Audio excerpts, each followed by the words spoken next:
Père, oh Jésus, merci pour tout, de tout cœur, merci. Au nom de Jésus. Amen. Ah non, j'aime cette attitude. Ah non, j'aime beaucoup. La prière, j'aime en tout cas. Que le Seigneur nous bénisse. J'ai bien aimé. Que le Seigneur nous bénisse. Avant de commencer cette semaine, ce psaume 23 m'a fait tellement du bien. Je ne sais pas si nous avons nos Bibles. Nous allons le lire ensemble, s'il vous plaît. Psaume 23. Psaume 23, à partir du premier verset. Voilà, si nous pouvons lire tous ensemble. 1, 2, 3.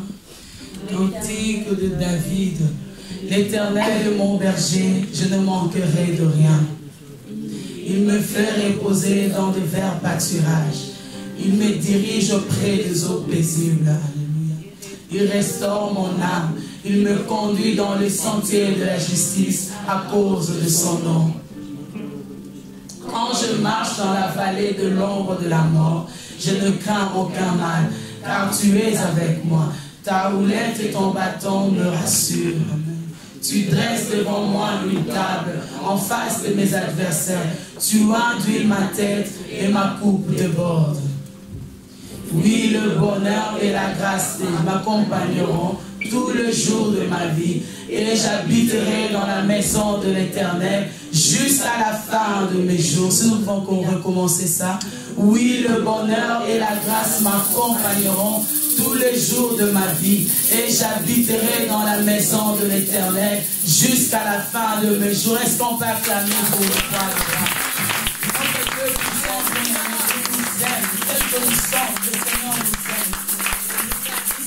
De sa vie, Jésus, c'était pour toi, c'était pour moi, ma soeur.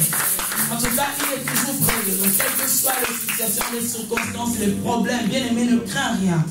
Le Seigneur est toujours là. Il est toujours là. C'est difficile, c'est dur à des fois. Mais tout ce que je peux te dire ce matin, le Seigneur n'est pas loin de toi. Il n'est pas loin de toi. Il est à côté. Il est là. Il est là même. Amen. Nous allons commencer à louer le Seigneur. Nous allons commencer avec ces chants qui disent « Je sais qui je suis ». En tout cas, moi, je sais qui je suis. Je sais, je le sais. C'est pour ça que le diable ne nous laisse pas. Parce qu'il sait qui nous sommes en Christ. Amen. Je sais qui je suis. Je sais qui je suis. Je sais qui je suis. En son nom, en son nom. Je sais qui je suis. Je sais qui je suis. Je sais qui je suis. Je sais qui je suis. Je sais qui je suis. Je sais qui je suis. En ton nom, en ton nom. Je sais qui je suis. Je sais qui je suis. Je sais qui je suis. Je sais qui je suis. Je sais qui je suis. En ton nom, en ton nom.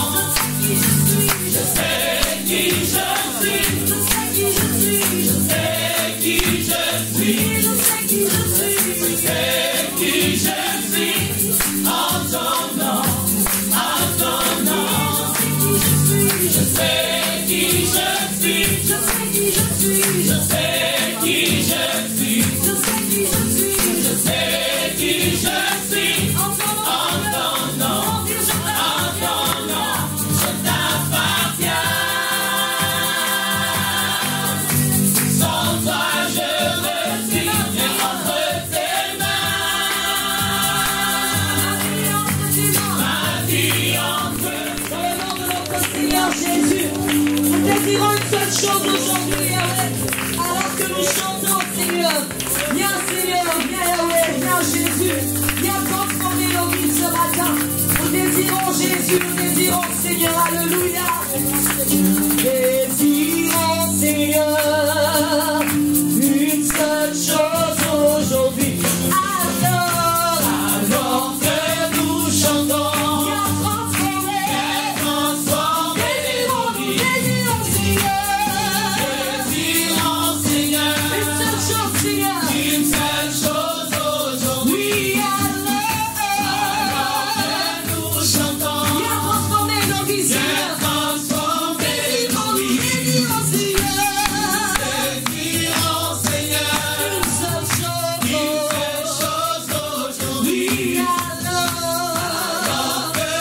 Emmanuel.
a quelqu'un qui peut dire à Dieu, Seigneur, je n'ai que toi.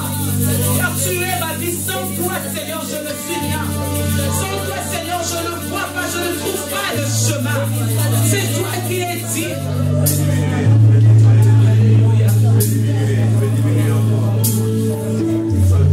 Tu es le Dieu de ma vie.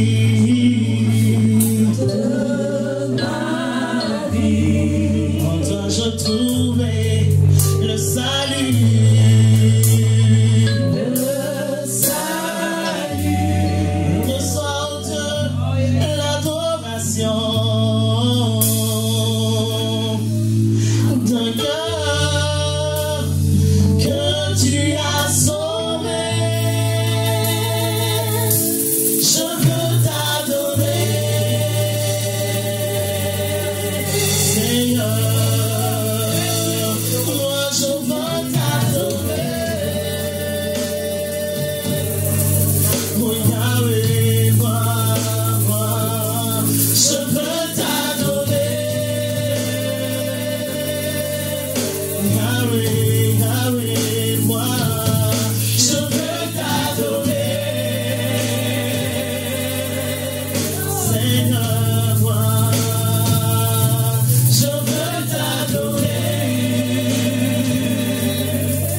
comme l'a dit Jérémie,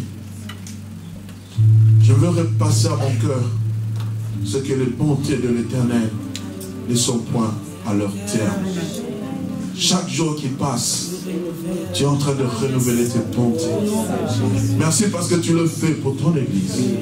Et nous voulons aussi que cette bonté soit manifestée à travers ta parole. Seigneur, nous soumettons tout esprit à l'obéissance de ta parole. Toute pensée, nous la ramenons captive à l'obéissance de ta parole. Seigneur, donne-nous d'écouter le message. Le messager n'est rien, le message est important. Seigneur, nous voulons communiquer la vie. Parce que Seigneur, tu as la vie entre. L'apôtre Paul, Pierre a dit, à qui d'autre irons-nous? C'est toi qui possèdes les paroles de vie. Au nom de Jésus. Amen. Pouvons-nous acclamer le Seigneur? Merci à la parole. Je dis, pouvons-nous acclamer le Seigneur?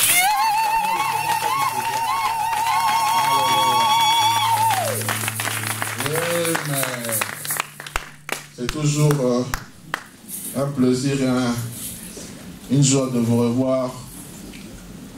Chaque dimanche, venir fidèle en ce lieu, quitter vos demeures pour venir louer et adorer Dieu. Aussi écouter sa parole. Amen. Que l'Éternel Dieu des armées nous fasse grâce, que nous puissions communiquer sa parole avec une entière vérité, pas une demi-vérité. Car la Bible déclare, vous connaîtrez la vérité et la vérité vous affranchira. Amen.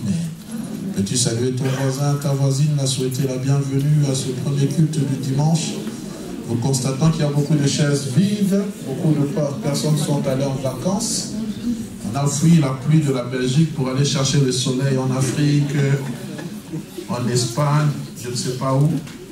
Mais nous prions que le Seigneur puisse être le soleil, le rayon du soleil qui brille dans vos cœurs. Alléluia. Bien-aimés, nous allons continuer le thème que nous avons abordé le dimanche passé. Le juste vivra par sa foi. Le juste vivra par sa foi. Et je prie que le Seigneur me donne cette ardeur de communiquer avec foi sa parole. Non, bien-aimés, corrigez ça. C'est le juste vivra par sa foi. C'est vrai qu'il y a plusieurs versions. Dans Galates et Romains, il est dit le juste vivra par la foi. Dans le livre d'Hébreux, il est dit mon juste vivra par la foi. Mais nous sommes dans Habakkuk où il est dit le juste vivra par sa foi. Amen. La foi du juste le fera vivre. Nous revenons dans le livre d'Habakkuk au chapitre 2, à partir du verset 1er. Habakkuk chapitre 2, à partir du verset 1er. Que dit le prophète Habakkuk? J'étais à mon poste et je me tenais sur la tour, je veillais ce que l'Éternel me dirait et ce que je répliquerai à ma plainte. Et j'aimerais continuer la suite avec la version français courant. Le Seigneur me répondit ainsi: écris ce que je te révèle, grave-les sur des tablettes, de telle sorte qu'on puisse le lire clairement. Oh, j'aime ça. Le moment n'est pas encore venu pour que cette révélation se réalise, mais elle se vérifiera en temps voulu. Attends avec confiance, même si cela paraît long. Ce que j'annonce arrivera à coup sûr et à son heure. Oh, j'aime cela. Ce que j'annonce arrivera à coup sûr et à son heure. Il y a une heure à laquelle la promesse que Dieu t'a faite va se réaliser. Amen. Cette heure-là, personne ne peut la maîtriser, parce que Dieu dit ainsi en est-il de la parole qui sort de ma bouche. Elle ne rentre jamais à moi sans avoir exécuté ce dont pourquoi je l'ai envoyé. Amen. Deuxième passage, nous sommes dans Hébreux chapitre 11, le verset 1 à 3 et le verset 6e. Or, la foi est une ferme assurance des choses qu'on espère, une démonstration de celles qu'on ne voit pas.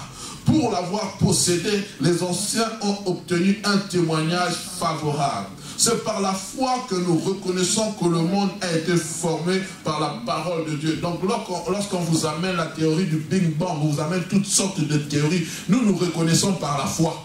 Oh non, mais nous, c'est pas par la vue, c'est par la foi. C'est par la foi que je reconnais que le monde a été formé. Alléluia. Amen. En sorte que ce qu'on voit n'a pas été fait des choses visibles. Ah, je comprends que le soleil que je vois, ce n'était pas visible. Lorsque Dieu a parlé, le soleil est apparu. Lorsqu'il a parlé, la lune est apparue. Lorsqu'il a parlé, les luminaires, les étoiles sont apparues. La Bible dit qu'il a séparé le jour de la nuit par la parole. Et la parole, la foi vient de ce qu'on entend. Ce qu'on entend vient de la parole de Christ. Amen. Alléluia. Verset 6. Or, sans la foi, il est impossible de lui être agréable. Car il faut que celui qui s'approche de Dieu croit que Dieu existe et qu'il est le rémunérateur de ceux qui le cherchent. Donc celui qui s'approche de Dieu, quand tu viens le dimanche à l'église, tu dois croire que Dieu existe. Et donc tu dois croire que ta prière a été exaucée parce que Dieu est le rémunérateur. Il rétribue ceux qui le cherchent, c'est-à-dire il paye. Cash, pas par crédit. Il paye avec intérêt. Il a dit, approchez-vous de moi et je m'approcherai de vous. C'est avec un intérêt. Il te paye cash. Bien aimé, ce n'est pas en vain que tu viens dans la présence de Dieu. Ah, je comprends pourquoi David avait dit, je suis heureux lorsqu'on me dit, allons dans la maison de l'Éternel. Parce que je sais que je serai rétribué. Quand je veux m'approcher de Dieu, Dieu va me rémunérer. Est-ce que tu peux me donner un amen de gloire? Amen. Alléluia. Bien aimé, nous sommes toujours dans notre continuité de notre message ayant comme thème principal sentinelle, que dis-tu de la nuit? Dieu voulant, durant tout ce mois de juillet, je prêcherai sur la foi. Le Seigneur m'a mis à cœur de le faire, frères, sœurs, parce qu'il voudrait susciter en nous des hommes et des femmes de foi. La foi voit l'invisible mais visible. La foi possède les choses qu'on ne possède pas, mais les possède par la foi. Oui, mais qu'est-ce qui te prouve que tu auras ces choses? Je ne le sais pas, frères, sœurs. Qui vous dit que vous allez quitter cet endroit? Je ne peux pas, je sais que je vais quitter. Comment? Je ne le sais pas. Avec quoi? Je ne le sais pas. Mais tout ce que je sais, c'est que Dieu est au rendez-vous, frères, sœurs. La foi, bien aimée, me conduit au rendez-vous crucial avec mon Dieu. J'aimerais parler durant tout ce mois de juillet pour susciter dans nos cœurs des hommes et des femmes de foi, frères, sœurs. Et je parlerai aussi, frères et sœurs, lorsque vous allez dans Habakkuk, Dieu dit, mettez-moi des sortes à l'épreuve et vous verrez si je n'ouvre pas les écluses de Dieu. Oh, frères et sœurs, je comprends que quand vous lisez ce passage, c'est pratiquement l'unique passage où Dieu demande qu'on le mette à l'épreuve. On le met à l'épreuve avec quoi? Avec le présent. On en parlera, frères et sœurs. La foi est une folie, frères et sœurs. La foi me fait quitter le monde visible pour entrer dans l'invisible. La foi me fait marcher sur les eaux. Je vois Christ au loin. C'est un fantôme. Il dit non, n'ayez crainte, c'est moi. Mais oui, Jésus, si c'est toi, ordonne que je vienne. Viens. Pierre commence à marcher sur les eaux. Chose qui était invraisemblable. Je comprends que lorsque j'ai la foi, même la matière liquide devient solide. Amen. Tu comprends ces choses? Amen. Même la matière liquide devient solide. On est ensemble, bien-aimés. Que le Seigneur m'aide à communiquer sa pensée. Oh bien-aimé, sentinelle, que dis-tu de la nuit? C'est une question qui est posée et qui mérite qu'une réponse soit donnée. Avant que la sentinelle ne puisse donner la réponse, elle doit être à son poste, sur la tour, veillant jour et nuit, sans relâche, pour communiquer le message original venant de la part de l'Éternel. Dieu, aujourd'hui, dans ces temps-ci, place des sentinelles à tous les échelons de la société, pour que celle-ci crie avec courage le message actuel, que Jésus est à la porte, qu'il est sur le point de revenir, car tous les signaux annonciateurs, tous les voyants lumineux sont au rouge. Tout annonce le retour de Christ. Tu comprends, mon bien-aimé? Mais en attendant son retour, en attendant qu'il revienne nous chercher, en attendant qu'il pose ses pieds sur les monts des Oliviers, en attendant que nous entendons la sonnette sonner, la trompette sonner, excusez-moi, en attendant que nous entendons l'ange sonner de la trompette, qu'est-ce qui se passe? Pour nous, chrétiens, nous, enfants de Dieu, nés de nouveau, nous devons adopter cette devise. Le juste vivra par sa foi. Amen. En attendant le retour de Dieu, bien-aimés, mes frères et sœurs, tu es dans l'obligation, nous sommes dans l'obligation de vivre par notre foi. Donc je comprends, frères et sœurs, ce n'est pas la foi de ton voisin qui va alimenter, non, c'est ta foi. Tu dois alimenter ta foi, frères et sœurs, tu dois alimenter ta foi continuellement. Et nous allons en parler, bien-aimés, parce qu'aujourd'hui, beaucoup ont fait naufrage quant à la foi. Pourquoi? Parce que le Seigneur tarde. Alléluia. Oui, il a promis qu'il viendra nous chercher afin que nous passions l'éternité avec lui. Mais en attendant son retour, que dois-je faire? Il faut que je sois juste. Comment être juste. Oh, j'aime ce que Michel dit dans Michel chapitre 6, verset 8. Je vais lire avec la version du Sonneur. Il dit, on te l'a enseigné, ô homme, ce qui est bien. Et ce que l'Éternel attend de toi, c'est que tu te conduises avec droiture, que tu prennes plaisir à la bonté, que tu vives dans l'humilité avec ton Dieu. Oh. Quand nous rentrons dans le livre d'Habakkuk, lorsque Dieu est en train de dire, mon juste vivra par la foi. Mais que dit-il encore? Il éloigne de lui l'orgueilleux. Je comprends bien aimé, un juste c'est une personne humble. Un juste c'est une personne qui a marché dans l'humilité. Même si avec Dieu il fait des espoirs, mais il a un cœur humble. On est ensemble, bien aimé. Être juste, bien aimé, c'est mettre en pratique la volonté que Dieu exige à travers sa parole. Et sa parole renferme ses commandements. Et ces commandements ne sont pas pénibles. Ces commandements nous sont communiqués par la foi, bien aimé. Car la parole de Dieu est la source de notre foi. C'est pour cela, en tant que chrétien, frère, soeur, tu dois méditer la parole de Dieu tous les jours. Oh, je suis content, frère. Actuellement, je suis sur un réseau biblique.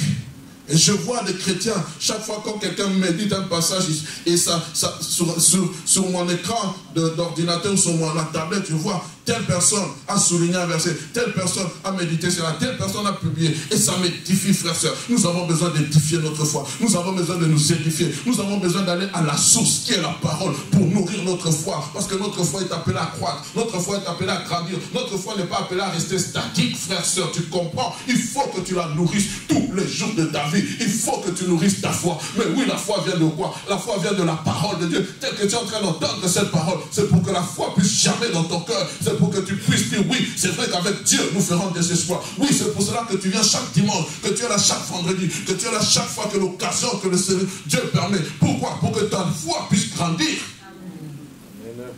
Tu comprends, bien aimé? Il faut que nous grandissions dans la foi, frères, sœurs. Il faut que nous grandissions. Un chrétien qui grandit dans la foi, il y a certaines questions qu'il ne posera plus. Je comprends pourquoi Dieu dira à Habakkuk ceci. Écris cette révélation, grave-la sur des tablettes de sorte que chaque lecteur la lise couramment. Pourquoi? Parce que Dieu donne une promesse. Oui, vous êtes dans des temps difficiles. Oui, vous passez par des temps de calamité. Oui, vous êtes mis à l'épreuve. Mais comment vous pouvez vous maintenir en lisant la parole de Dieu, en lisant les promesses de l'Éternel, en lisant ce que Dieu a dit? Je m'adresse à toi, à qui Dieu a donné une parole. Il y a des années, bien aimé, porte cette parole, mets-la devant toi, lis-la couramment, lis-la couramment. Elle va susciter la foi, parce que Dieu n'envoie pas sa parole en vain. Est-ce que vous pensez, le Dieu qui a créé les cieux, qui a créé les étoiles, qui a créé tous la terre, qui a créé l'homme à son image, lorsqu'il vient te parler, il parle en vain? Il ne parle pas pour te faire plaisir. La réunion d'aujourd'hui était bien. Il y a eu des manifestations, Dieu a parlé. Mais pourquoi Dieu a parlé? Ça fait un objectif, soit pour fortifier quelqu'un, soit pour qu'une âme puisse se repentir, soit pour aller avertir quelqu'un, frère, soeur. Il ne parle pas en vain.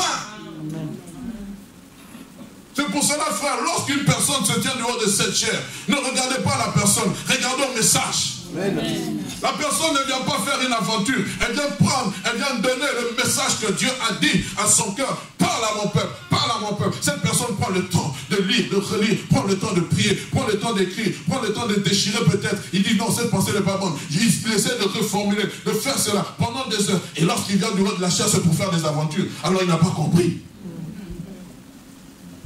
Il n'a pas compris.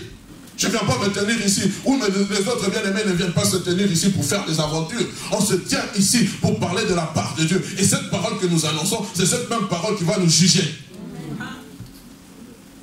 Alléluia. Grave-la sur les tablettes, de sorte que chaque lecteur la lise couramment. Ceci afin de susciter la foi, de l'espérance dans le cœur du peuple qui était dans la fournaise à Babylone. Mais faisons très attention. Dieu peut envoyer sa parole, bien-aimé. Dieu peut envoyer sa promesse, mais notre attitude aussi en dépend. Lorsque vous êtes dans Hébreux chapitre 10, le verset 38, il a dit, s'il en fait d'orgueil, s'il doute, s'il est résolu, s'il se retire, alors je ne prendrai point plaisir en lui. Alors donc Dieu ne prend pas plaisir aux gens qui ne marchent pas par la foi. Oh, mais alors, je comprends encore, bien aimé, quand je vais dans Habakkuk, plutôt Hébreux chapitre 4, verset 2e. Écoutez ce qu'il a dit. Cette bonne nouvelle nous a été annoncée aussi bien qu'à eux. Mais la parole qui leur fut annoncée ne leur servit de rien, parce qu'elle ne trouva pas de place Non, parce qu'elle ne trouva pas de la foi chez ceux qui l'entendent dire. Il ne trouva pas. Hébreux 4, verset 2. Oh bien-aimé, je comprends, frère, soeur, que pour que Dieu réalise sa promesse dans ta vie, il faut qu'il trouve la foi. Tu comprends? Dieu a la foi pour toi. Dieu croit en toi. Mais est-ce que toi, tu crois que Dieu peut réaliser quelque chose dans ta vie? Il faut qu'il y ait une foi qui puisse recevoir la parole qui vient de Dieu. Oh, c'est comme ce paralytique qui était à la porte. Alors qu'il avait vu Pierre et Jean entrer, passer par le portique pour aller au temple. La Bible dit, il leur demandait l'aumône. Et Pierre et Jean disent, nous n'avons ni or ni argent. Mais la Bible dit, il les regardait s'attendant à recevoir de quelque chose. Il s'attendait, il avait la foi de recevoir de quelque chose. Le fait qu'il avait la foi, alors il a reçu la guérison. Regardez comme Christ guérit. Il dit, ta foi t'a sauvé, ta foi t'a guéri. Frères, sœurs, sans la foi, nous ne pouvons pas être sauvés. Sans la foi, nous ne pouvons pas être guéris. Ah, je comprends, frère, je peux imposer les mains à quelqu'un, mais s'il n'a pas la foi, rien ne va se passer. Ah non, le pasteur là, c'est un aventurier. Le frère là, c'est un aventurier. Non, moi j'ai la foi. Je crois que si j'impose les mains, tu seras guéri. Mais est-ce que toi, tu as la foi en retour? Cette parole que nous avons annoncée ne leur servit de rien parce qu'elle ne trouva pas de foi. C'est pour ça que dans les églises, quand on prêche le message, il y a des gens qui crient Alléluia. Parce que leur foi rend témoignage, oui, qu'il y a quelque chose qui est en train de se passer. Mais d'autres disent, ah, c'est la mascarade, il est en train de faire des aventures. Frère, je ne crie pas pour faire des aventures. Nous ne crions pas pour faire des aventures. Nous crions pour susciter votre foi. Pour que vous croyez que Dieu est capable d'agir. Pour que vous croyez que Dieu est capable de changer la situation que tu traverses. Pour que tu crois, frère, sœur, que tu n'es pas un exilé. Que Dieu ne t'a pas oublié. Si Dieu sait compter le nombre de tes cheveux, tu penses que Dieu ne peut pas résoudre tes problèmes. Un serviteur de Dieu avait dit ceci. Qu'est-ce qui est plus difficile? Aller au ciel ou croire que Dieu est capable de guérir? Parce qu'aller au ciel, nous défions la loi de la pesanteur.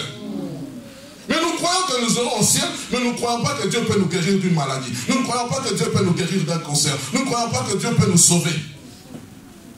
Alors ensemble, bien-aimés, que le Seigneur nous aide, s'il vous plaît. Pour que la parole de Dieu puisse produire des effets, des fruits et s'accomplir, il faut qu'il trouve en toi la foi. Car la foi, bien aimé, c'est comme ce sol fertile qui reçoit la semence et qui croit par la communion avec le Saint-Esprit. Et que le Saint-Esprit qui est en train de l'arroser quotidiennement. Alléluia. C'est quoi vivre par la foi? Je vais vous donner 5 choses rapidement.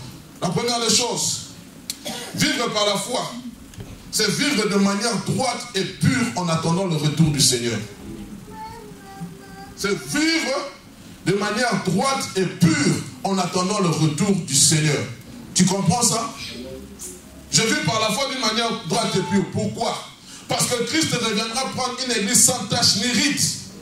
Tu comprends, bien-aimé? C'est pour cela que je dois vivre par la foi. Mais toi aussi tu t'abstiens de beaucoup de choses. Oui, parce que Jésus peut revenir à n'importe quel moment. Je dois être trop prêt pour partir. Alléluia. Deuxième des choses, c'est croire que ce que Dieu a promis, il est aussi capable de le réaliser. C'est ça, vivre par la foi. Croire que ce que Dieu a promis, il est aussi capable de le réaliser. Qui croit que Dieu est capable de réaliser ce qu'il vous a promis? Alléluia. Troisième des choses, c'est fixer son regard sur le possible alors que tout démontre que c'est impossible. J'aimerais répéter, c'est fixer son regard sur le possible alors que tout démontre que c'est pour ça que Christ a dit tout est possible à celui qui croit. Tout autour de moi démontre que c'est impossible. Ah, est-ce que toi tu penses vraiment que tu vas réussir dans cette entreprise? Lorsqu'on regarde, donc tu es méthodiquement, qualitativement, non partant. Mais toi tu crois que tu vas arriver. Yes. Frères, sœurs, même les cyclistes, même ceux qui font le sport peuvent nous enseigner. Devant, à côté de lui, il y a un Usain Bolt, qui est le meilleur commande de 100 mètres. Mais lui, il est là. Il est là. Il va courir avec Usain Bolt. Mais il croit qu'il va atteindre la ligne d'arrivée avant Usain Bolt. Je vous dis la vérité. Vous pensez que lorsqu'on viendra l'interviewer, il va dire non, bon, Usain Bolt est là, donc je suis seulement venu, comme on dit, c'est quoi la théorie de Coubertin. L'essentiel, c'est de participer. Non, lui, il est en train de voir la médaille. Il dit même si Usain Bolt est là, parce qu'il sait qu'au départ, Usain Bolt peut mal commencer, il peut trébucher et tomber. Yes. Tu comprends? Lui, il s'est entraîné pendant des années pour les Jeux Olympiques. On a dit à la ligne de départ, il y aura Usain Bolt. Il s'en fout. Il s'entraîne. Mais on te dit, il y a Usain Bolt. Il dit non, je serai là. On peut venir les décourager. Mais Usain Bolt est là. Je serai là. Je serai partant. Je vais représenter ma nation. Je vais représenter mon pays. Et lorsqu'on va donner le départ, je vais partir.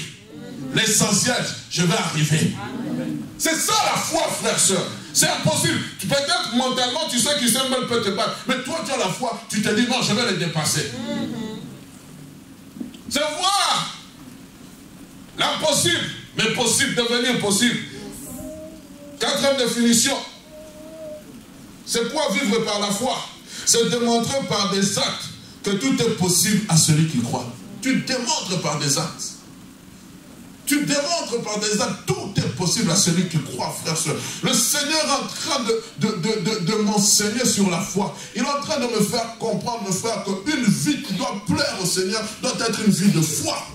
Une vie qui croit que tout est possible, frère, soeur. Oui, mais il y a des obstacles. Tout demande qu'on ne peut pas réussir. Tout demande que nous ne pouvons pas avoir les finances nécessaires pour ce projet. Mais moi, je crois que Dieu, ce que Dieu a dit. Dieu m'a dit, tout va commencer à rouler. Comment?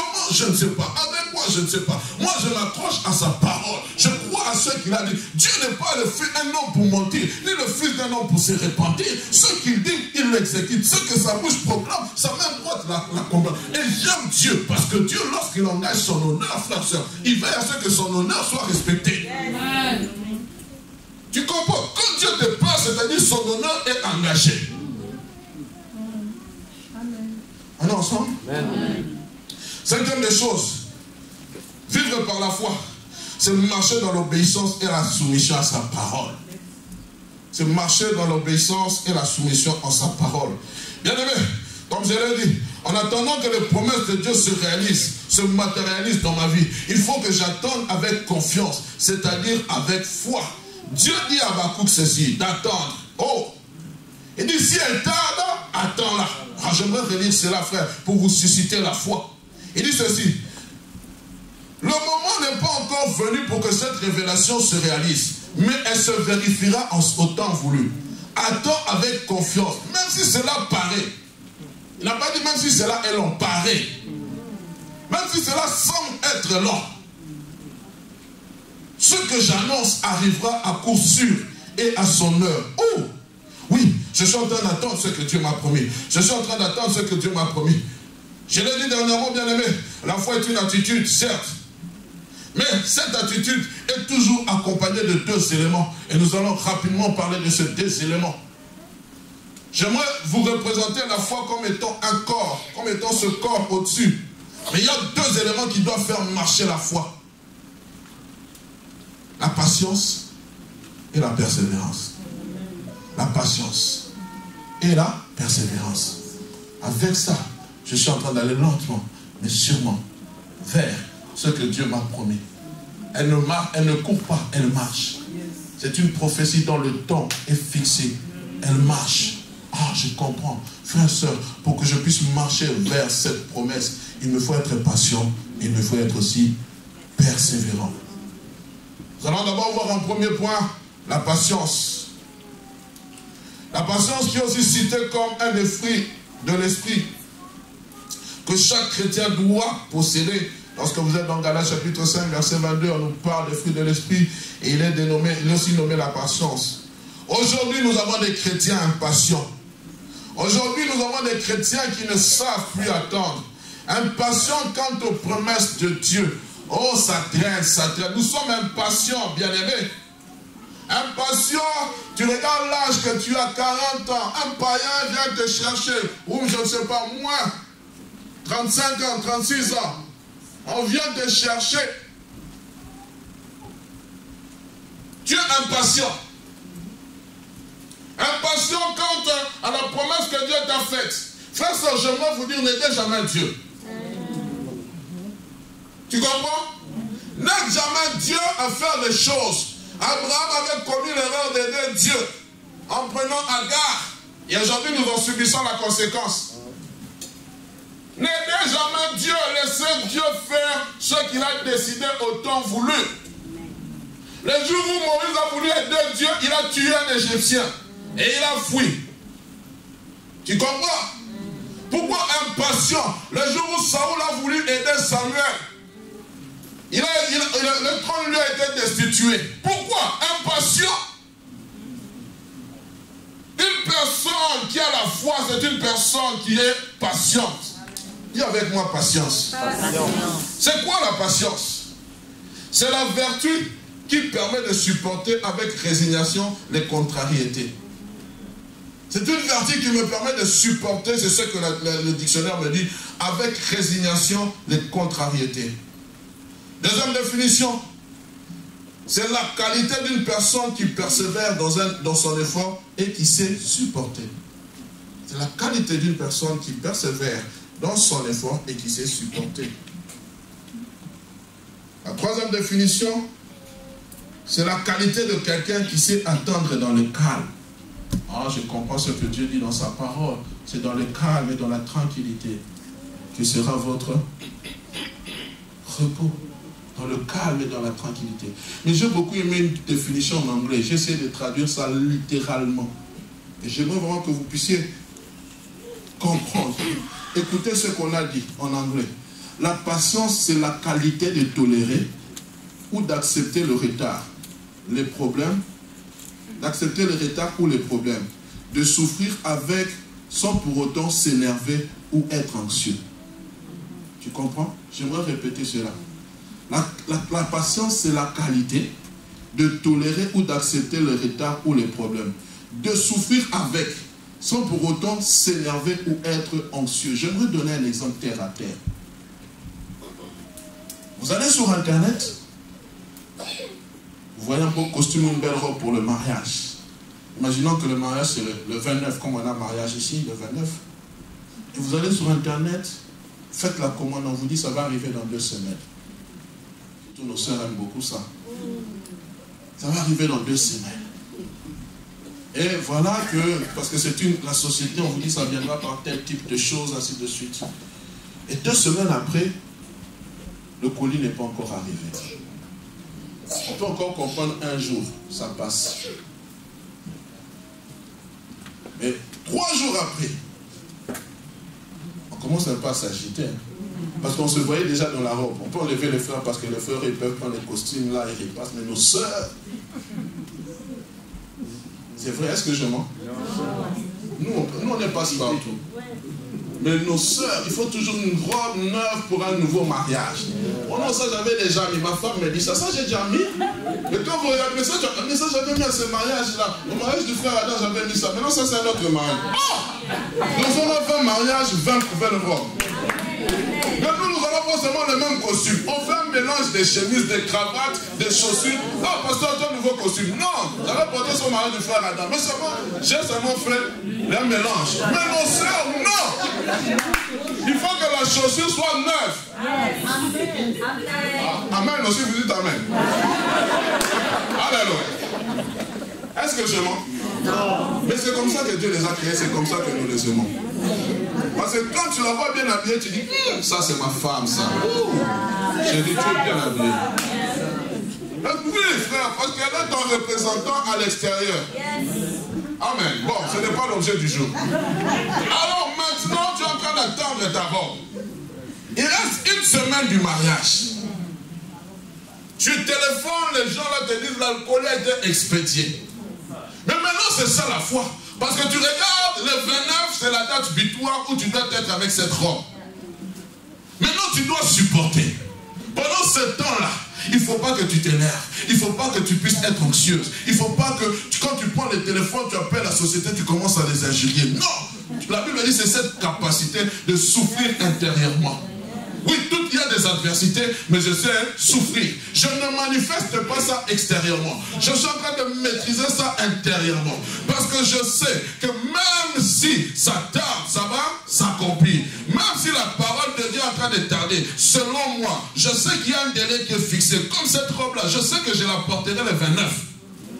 Et vous allez voir, un jour avant, la robe est arrivée. Maintenant, imaginez-vous, vous avez injurié les gens de la société. Vous avez dit tout ce qu'il fallait dire. Maintenant, on vient toquer à votre porte. Quel sourire jaune vous allez faire? C'est ça, bien aimé. Savoir endurer. Même si tu es énervé, tu gardes, tu te maîtrises. Tu gardes ça. Oui, Seigneur, oui, c'est vrai. On est en train de me dire du mal. Mais je veux être patient. Je veux supporter. La patience, c'est la capacité d'encaisser les coups sans réagir. Tu comprends? Tu encaisses, mais tu ne réagis pas. On est ensemble, bien aimé. Amen. Alléluia. C'est cette capacité de tolérer. Et j'aime beaucoup l'apôtre Jacques. L'apôtre Jacques, lorsque vous lisez tous les chapitres de l'apôtre Jacques, il parle beaucoup de patience. Dès qu'il commence à mon chapitre 1er, verset 2, il dit ceci: mes frères et sœurs, je lis avec la parole vivante, mes frères et sœurs chrétiens, il ne parle pas aux païens. Quand vous rencontrez des difficultés de toutes sortes, soyez très heureux. Vous le savez, si votre foi reste solide dans les difficultés, celle-ci vous rend plus résistant. Il faut que vous résistez jusqu'au bout. Alors vous serez vraiment parfait et vous ne manquerez de rien. Dans notre version, dit, vous deviendrez des chrétiens adultes. Donc je comprends, frères et sœurs, que lorsque j'ai la foi, Dieu veut que la foi fonctionne avec la passion. Pourquoi? Parce que Dieu veut que lorsque la promesse qu'il t'a faite arrivera, qu'il puisse te trouver être mature par rapport à la chose que tu auras. Christ viendra chercher une église sans tache ni rite. Mais pour que cette église soit sanctifiée, pour que cette église soit propre, mais Dieu va te faire passer par des difficultés. Dieu va te faire passer par il va t'épurer à travers certaines choses. Et lorsque vous lisez la version originale, on dit, mes frères et sœurs, considérez, mettez-moi le verset, soyez, verset 2e s'il vous plaît. On dit, mettez-moi le verset 2 s'il vous plaît, rapidement. Mais regardez comme un sujet de joie complète les différentes épreuves auxquelles vous pouvez être exposés. Un sujet de joie complète. Pourquoi? Parce que ces épreuves vont produire en vous la patience. On est ensemble. Amen. Elles vont produire en vous la patience, bien aimé. Les épreuves. C'est pour ça un chrétien qui refuse les épreuves, c'est un chrétien qui est impatient. Je comprends maintenant pourquoi Dieu n'a pas voulu que David puisse obtenir la royauté directement. Parce qu'il a vu que Saoul était impatient. Il a dit non, j'ai choisi David homme selon mon cœur, mais il faut qu'il passe par les épreuves. Une personne qui est passée par les épreuves, une personne qui est sortie vainqueur, sera différente d'une personne qui n'est pas passée par les épreuves.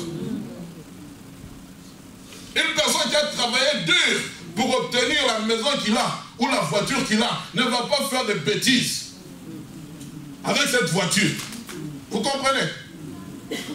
Nous étions tous des gosses où à un moment donné on a commencé à apprendre à conduire, on a commencé à prendre la voiture de nos parents, et lorsqu'on sortait avec, c'était pour faire des bêtises avec, faire faire cracher les pneus, ainsi de suite. Mais parce qu'on n'a pas souffert pour avoir la voiture. Mais quand votre père va vous voir en train de conduire comme ça, il va dire, mais tu es inconscient. Mais c'est ce que Dieu veut. Et moi j'ai beaucoup aimé, bien aimé, quand j'étais à l'époque en Afrique, en République démocratique du Congo. J'ai beaucoup aimé, j'ai vu des sujets étrangers, des Libanais, qui avaient des entreprises. Mais qu'est-ce qu'ils faisaient avec leurs enfants? Dès l'âge de 10 ans, ils les prenaient, ils les mettaient au travail. Et ce n'est pas qu'ils les mettaient dans le bureau. Tu commençais au bas de l'échelle. Là où les autres sont en train de balayer, toi aussi tu es là. Le fils du patron balaye. Il le faisait comprendre que c'est la sueur de ton front que tu mangeras. J'ai connu un petit, il avait 14 ans. Aujourd'hui, je pense qu'il a 25 ans ou 26 ans. Mais quand je suis allé le voir en 2015, il est devenu PDG de l'entreprise de son père. Mais quand il avait commencé, on battait l'échelle. Et quand vous le voyez travailler, il n'est pas en costume cravate, il est en t-shirt, basket. Il est partout.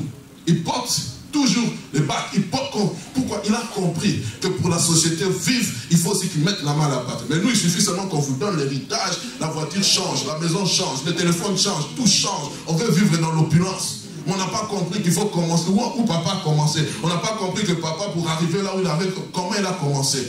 Et ça, c'est très dangereux, frères et sœurs. L'éducation que nous donnons, oh non, il ne faut pas que mes fils souffrent comme moi j'ai souffert. Non! Il faut qu'ils comprennent par comment je suis passé. Alléluia. Maintenant, ensemble, ils doivent comprendre. Oui, je ne veux pas, peut-être qu'ils n'auront pas le même degré de souffrance que moi, mais je viendrai les faire comprendre. Ce que tu es en train de manger ici, comment je l'ai obtenu. Et c'est ça que Dieu veut nous faire comprendre. Quand Dieu fait sortir sa parole, la Bible dit, frères, sœurs, Dieu est un Dieu glorieux. La Shekinah de Dieu, le Kabod de Dieu descend. Le poids de Dieu descend. Dans sa parole, il y a son poids, il y a son honneur, il y a tout. Et toi, il vient te faire une promesse et tu viens seulement tralala, tralala pour obtenir cette promesse. Non! Il va te briser, il va te forger, il va te tailler de manière à ce que quand tu auras la promesse entre tes mains, tu vas dire au Seigneur, tout est grâce. Amen. Comme naturellement avec ce chant, je suis sorti vainqueur par ta grâce. Amen. Tu comprends, frère, soeur? Il te taille, il te taille. On est ensemble, bien-aimés. Bien-aimés, les épreuves de notre foi donnent naissance à la patience. À être résistant. La patience me donne cette capacité à encaisser toutes sortes de coups. J'encaisse le temps, j'encaisse les occasions favorables comme défavorables. Paul, parlant des épreuves dans son ministère, dira ceci. Oh, l'épreuve de mon ministère a été manifestée par la patience à toute épreuve. Oh, bien-aimé. Mais j'aime aussi un homme qui, dans la Bible, a été un modèle de patience. Quant à la patience, c'est notre frère Job qui nous a enseigné la patience, bien-aimé. Et l'apôtre Jacques en parle aussi en conclusion lorsque vous allez dans Jacques chapitre 5, versets 7 à 11. Il dit, soyez donc patients, frères, jusqu'à l'avènement du Seigneur. Donc je comprends que ma patience n'a pas de limite, jusqu'à ce que Jésus revienne. Écoutez, voici le laboureur, attend le précieux fruit de la terre. Prenons patience à son égard, jusqu'à ce qu'il ait reçu le pluie de la première et de l'arrière-saison. Vous aussi soyez patients. Mais quand vous êtes patients, qu'est-ce que vous devez faire? Affermissez vos cœurs, car l'avènement du Seigneur est proche. C'est ce que je suis en train de vous faire maintenant. Affermir nos cœurs, parce que Jésus revient bientôt, frères, sœurs. Je comprends, frères, sœurs. La Bible dit, garde ton cœur de plus que toute autre chose, car de lui viennent les sources de la vie. Frère, ne laisse pas ton cœur se corrompre avec n'importe quoi. Ne laisse pas ton cœur se corrompre, n'entends pas n'importe quoi. La foi vient de ce qu'on entend. Mais écoutez, l'auteur du livre de Romains n'a pas fini. Il a dit, et ce qu'on entend vient de la parole de Christ. Donc il faut aussi connaître des choses qu'on entend négativement. Quand tu es dans un environnement négatif, tu vas croire à la négativité de ta vie. Quand on va te dire, toi tu ne réussiras pas. Ah, moi je ne vais pas réussir. C'est pour cela, un moment, Jaébé, qui était né dans la souffrance, qui était habitué à la souffrance, un moment il a regardé tout autour de lui, tout était souffrance. Il a dit, Seigneur, c'en est assez, c'en est assez. Étends mes limites, étends mes limites, étends mes limites. Je vais entendre un autre langage. Je vais sortir de ce carcan-là où on est en train de dire, oh non, toi, ton nom, dans ta famille, vous resterez toujours tel que vous êtes. Parce que c'est le nom de votre famille. J'avais pas dit, je brise cela, je brise cela. Même si ma mère m'a mis dans la souffrance, je brise, je brise. Moi, je vais être une autre personne. Et j'aime la suite. J'aime la suite. Il aime la suite. Et Dieu lui donna Dieu lui accorda ce qu'il avait demandé. Frère, sœur, la foi te fait accorder ce que tu demandes. Tu comprends ces choses, mon frère? On est tellement positionné. Oh non, toi, à toi, non. Ce travail n'est pas pour toi. Pourquoi? Qui t'a dit ce n'est pas pour moi? Il a des jambes, j'ai des jambes. Il a une tête, j'ai une tête. Il a deux bras, j'ai deux bras. Même si c'est la couleur de peau. Mais le sang est le même. Parce que lorsqu'il va tomber malade, on dit vous avez besoin de sang, on ne va pas voir c'est le sang blanc, c'est le sang. Non, le sang est rouge, il n'a pas un sang bleu. Tu comprends? Amen. Donc toi qui décourages, les gens, oh non, ici ce genre de travail, ce n'est pas pour toi. Dis-le, arrière de moi, Satan. Tes pensées ne sont pas des pensées de Dieu.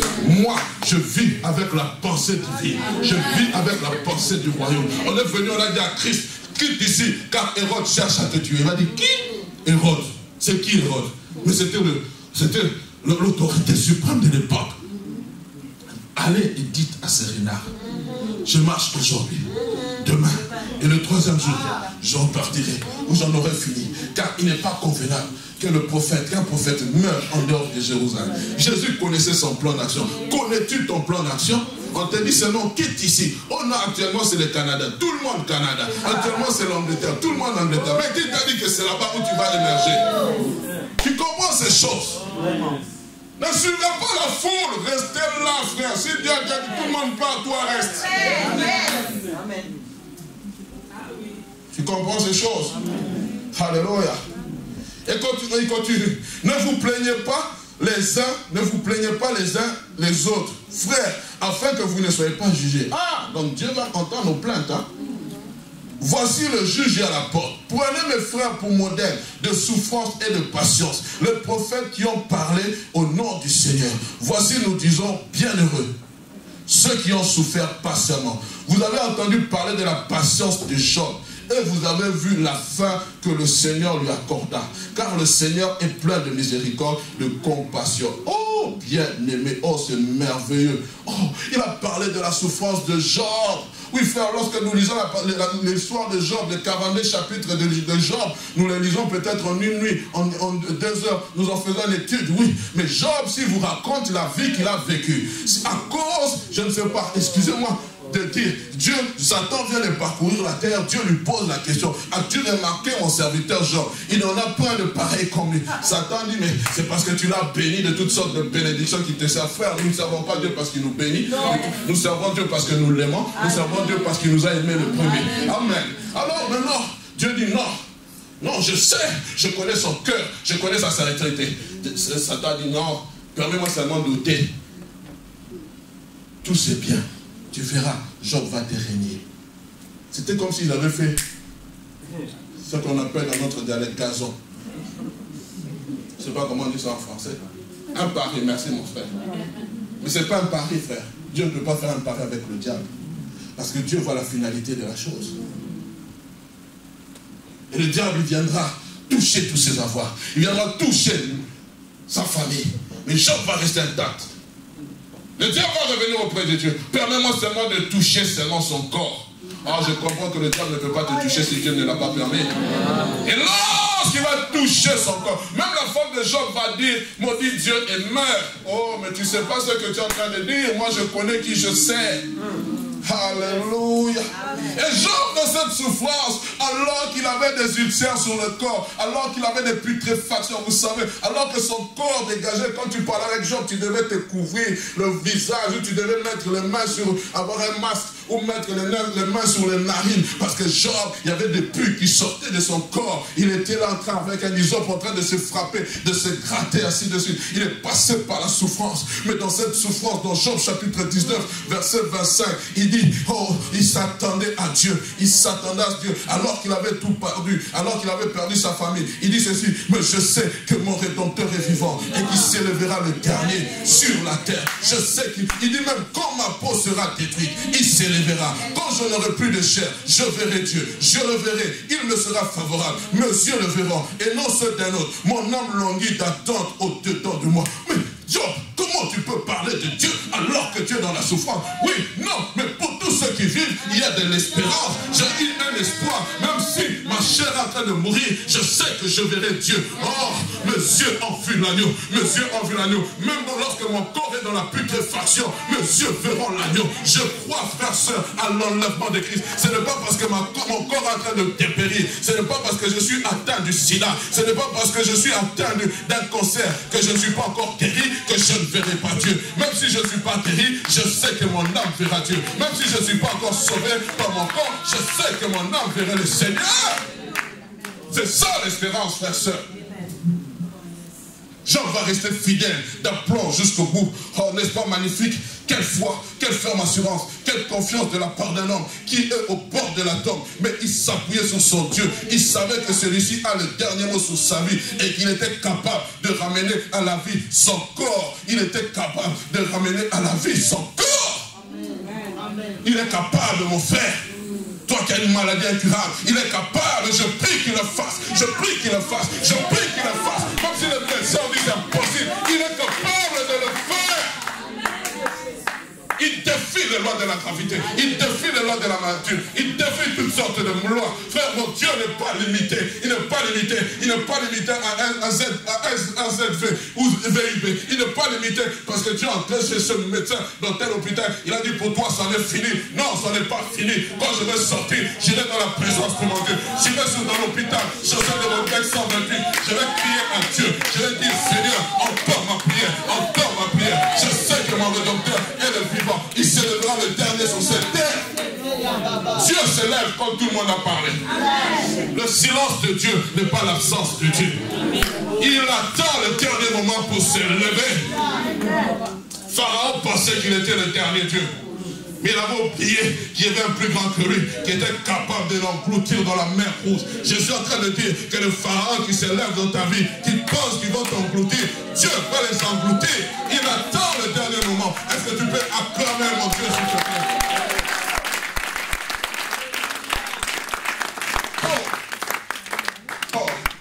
Mais ce n'est pas, c'est magnifique. Dieu était capable. Et j'aime Job chapitre 42 parce que frère, lorsque Dieu commence quelque chose, il le finit toujours. Le verset 10, la Bible dit ceci: l'Éternel rétablit Job dans son premier état. Oh Seigneur, Job avait une peau neuve. Comment cela s'est passé? Lisez le chapitre 42.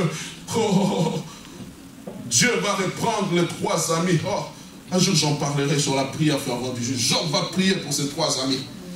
Oh, et la Bible dit, quand Job eut prié pour ses amis, l'Éternel lui accorda le double. Oh, avec Dieu, frère, tu passes par des moments difficiles. Avec Dieu, c'est le double. C'est le double. Toi qui t'attends la main de l'Éternel, ne pense pas que Dieu va te donner un. Oh, avec Dieu, c'est un bifère. Non, avec Dieu, il donne le matabiche, il donne le supplément. Il dit non, pour croire que j'étais dans cette affaire. Allez, pas. Oh, lorsque Anne avait prié, on lui a donné Samuel. Oui, oui, Anne a dit, voilà, je donne Samuel. Mais elle ne savait pas qu'en donnant Samuel, c'était une vanne d'enfants. C'était une vanne que Dieu était en train d'ouvrir. Il y avait un fleuve de vie qui était en train de déborder. Oh, elle a dit d'autres enfants. Je me demande dans cette heure-là, Pénina, où étais-tu? Pénina, où étais-tu? Pénina, où étais-tu? Que disait Pénina? Que disait Pénina? Oh, Pénina devait commencer à témoigner le Dieu de Anne. Oh non, le Dieu de Anne existe. Le Dieu de Anne existe. On dira que ton Dieu existe. Le Dieu de Nicole existe. Le Dieu de Nicole existe. On proclamera ton nom. On proclamera ton nom. On va le dire. Parce que Dieu va faire manifester sa gloire. Acclame le Seigneur, mon frère.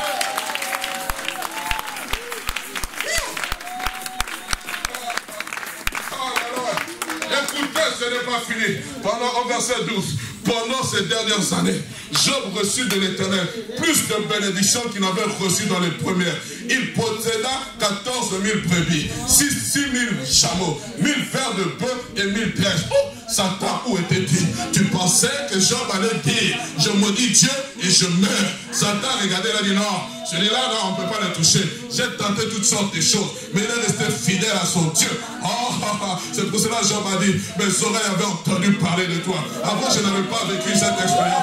Maintenant, mes yeux t'ont vu. Oui, on ne peut plus venir me raconter. J'avais entendu parler de ce Dieu. Maintenant, j'ai vécu. Je suis un témoignage suivant. J'ai dit à quelqu'un, tu seras un témoignage suivant. Tu seras un témoignage suivant. Tu proclameras ce que Dieu a fait. Je parlerai de tes bontés. Je parlerai de tes bontés. Oui, avant, je parlais de tes bontés. Maintenant, je les ai vécu. J'ai vécu ce que Dieu a fait.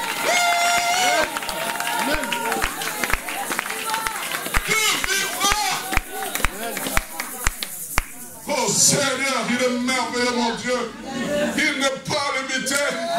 Oh, on ne parlera plus du Dieu de Job. Oui, à l'époque, on a parlé du Dieu de Job. À l'époque, on a parlé du Dieu de Anne. À l'époque, on a parlé du Dieu d'Abraham. À l'époque, on a parlé du Dieu d'Isaac. Mais maintenant, on parlera de ton Dieu. On parlera de ton Dieu. Parce que tes oreilles avaient entendu, tes yeux ont vu. Que Dieu nous aide. Que Dieu nous aide. Que Dieu nous aide.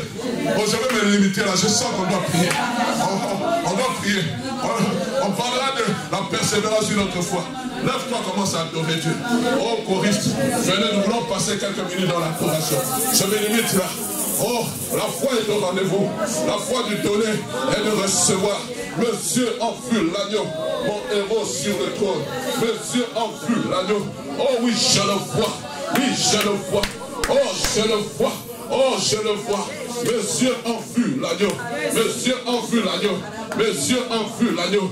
Mon héros sur le trône. Oh, Jésus. Soyez expéditif, s'il vous plaît, rapidement, mon frère. Monsieur enfule l'agneau. Mon héros sur le trône.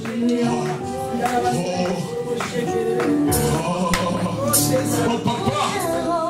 Sur le trône. Mes yeux ont vu l'agneau.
La foi vient de ce que l'on entend. Ce que l'on entend vient de la parole de Dieu. Je prie maintenant que ta foi soit rallumée. Que ta foi soit rallumée. Oh, que ta foi soit rallumée. Oh, vamos. Oh, vamos.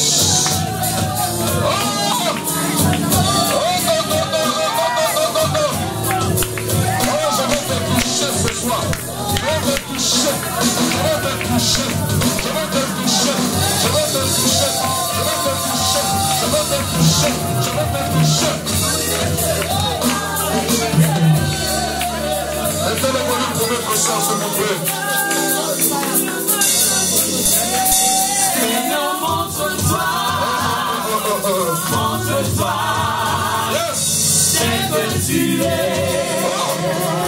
Je suis en train de prier.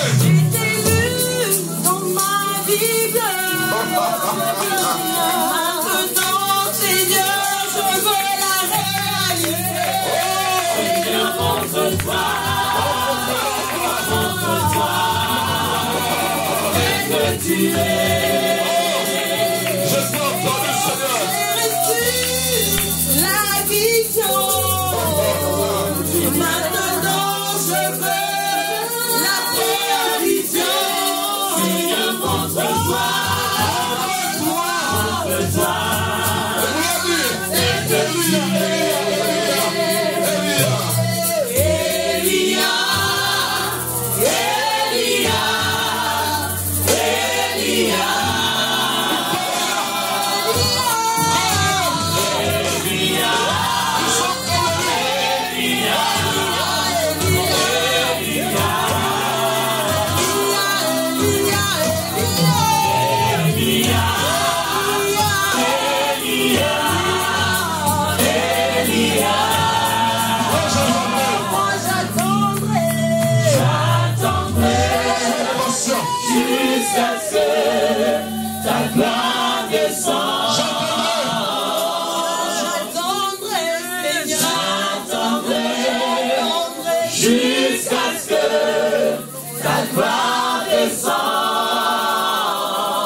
Je suis en train de chasser l'incrédulité dans ton cœur.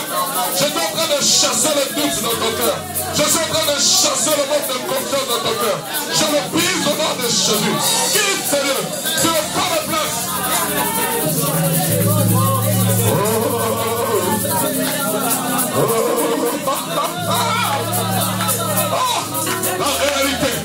La réalité, c'est ce que Dieu a dit. Ce n'est pas ce que tu vois. C'est ce que Dieu a dit. C'est ce que Dieu a déclaré dans ta vie. C'est ça la réalité. C'est ça la réalité.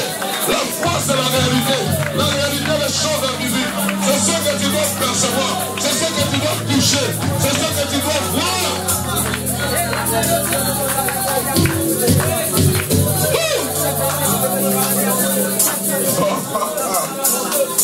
Restons calmes. Je vous invite ce vendredi.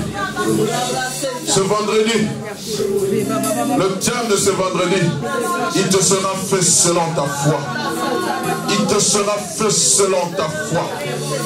Notre vendredi sans chaise, il te sera fait selon ta foi. Ce n'est pas un homme qui priera pour toi. C'est ta foi qui viendra, qui sera mise en activité. Et lorsque tu sortiras, je prie que tu sortes comme Anne. Lorsqu'elle a quitté la présence de Dieu, la Bible dit que son village ne fut plus le même. Quelle que soit l'intensité, quelle que soit la maladie, quelles que soient les choses, frère, soeur, tu es malade, viens. Tu as un problème, viens. Tu t'attends au Seigneur, viens. Il te sera fait selon ta foi. Le tout à coup de Dieu fonctionne toujours. Le tout à coup de Dieu fonctionne toujours. Le tout à coup de Dieu est ton rendez-vous. Lève ta main. J'aimerais prier pour toi. Afin que Dieu te donne cette capacité de patienter. Toi qui as une promesse de Dieu, attends-la. Elle va s'accomplir. Elle s'accomplira certainement. Je crois un Dieu fidèle. Je crois un Dieu de la promesse. Dieu ne parle pas en vain. Dieu ne dit rien en vain. Lorsqu'il le dit, c'est pour voir la chose s'accomplir, afin que sa gloire se manifeste. Seigneur, donne-nous cette capacité de patienter. Seigneur, même si la douleur fait mal, même si on se moque de nous, même si on nous jette des pierres, même si, Seigneur, Dieu de gloire, cela semble tarder, je vais rester dans ta présence. Je vais patienter. Je vais supporter intérieurement tous les coups, même le temps. Mais je sais que le temps n'est pas un adversaire. Le temps est un ami, mais qui, Seigneur, nous aide à comprendre ton langage. Reçois la paix du Seigneur. Que ton cœur ne soit plus troublé. Que tes yeux voient l'agneau. Que tes oreilles entendent ce que Dieu veut te dire. Soyez bénis au nom de Jésus.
Qui est venu à ce premier culte. Je bénis ces entreprises. Je bénis ces avoirs. Je bénis leurs familles. Je bénis les époux. Je bénis les enfants. Je bénis les amis et connaissances. Parce que la Bible dit, crois au Seigneur Jésus. Tu seras sauvé, toi et toute ta famille. Je bénis parce que je crois, Seigneur, que lorsque la bénédiction reposera dans leur vie, et lorsqu'elle repose, les gens viendront accourir pour connaître quel est leur secret.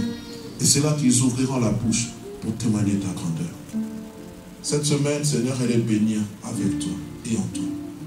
Allons dans la paix du Seigneur, au nom de Jésus.